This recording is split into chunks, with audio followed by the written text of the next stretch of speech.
Ronaldo could only watch as Salah proved he's the best in the world. All the talk before the game was of two star men on show at Old Trafford, Cristiano Ronaldo and Mo Salah. By the end of the most high-profile game in English football and arguably the world, there was only one winner, the irrepressible Salah. After setting up the opener after 5 minutes, the Egyptian king set about single-handedly destroying Manchester United to cement his status as the best player in the world. Salah's breathtaking hat-trick took his goal tally for the season to 15 in 12 games, including 14 in his last 10 appearances for Jurgen Klopp's side and 10 in his last 10 games, a club record.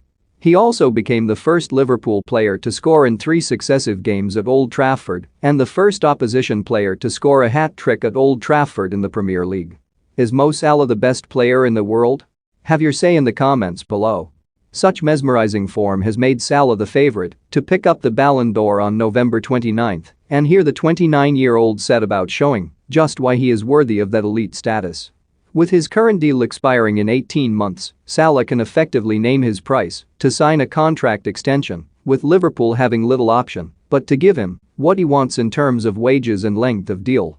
Harry Maguire and Luke Shaw are considered two of England's most accomplished defenders, yet Salah made fools of them with his quick feet, clever movement and devastating finishing. What made Liverpool's emphatic win even more impressive is that it was achieved without their strongest front three, with Sadio Mane starting on the bench, replaced in the starting lineup by Diogo Jota, who fully justified his selection with a performance full of guile and industry. Klopp subjected United and Solskjaer to the ultimate indignity by changing his strongest lineup for the biggest game of the season. The decision not to start with Mane supplemented by selecting Ibrahima Konate ahead of Joel Matip in defense, safe in the knowledge he could get away with it. Effectively, Klopp's team selection was his version of Sir Alex Ferguson's infamous pre-match address of "Lads, it's only Spurs," this time with United cast in the unwitting role of the fall guys, a measure of just how far they have fallen.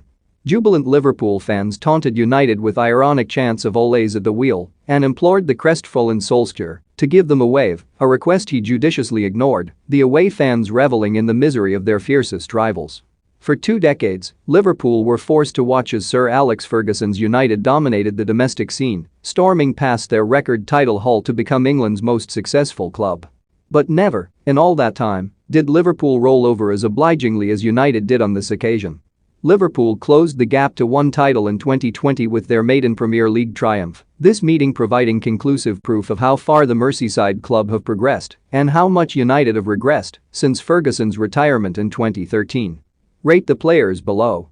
United may have finished above Liverpool last season, but even Solskjaer was honest enough to admit that was down to the chronic injuries that plagued their oldest rivals rather than a shift in the balance of power.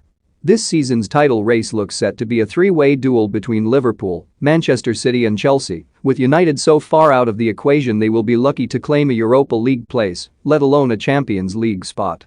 Quite where United and Solskjaer go from here, only they know. For Liverpool and Salah.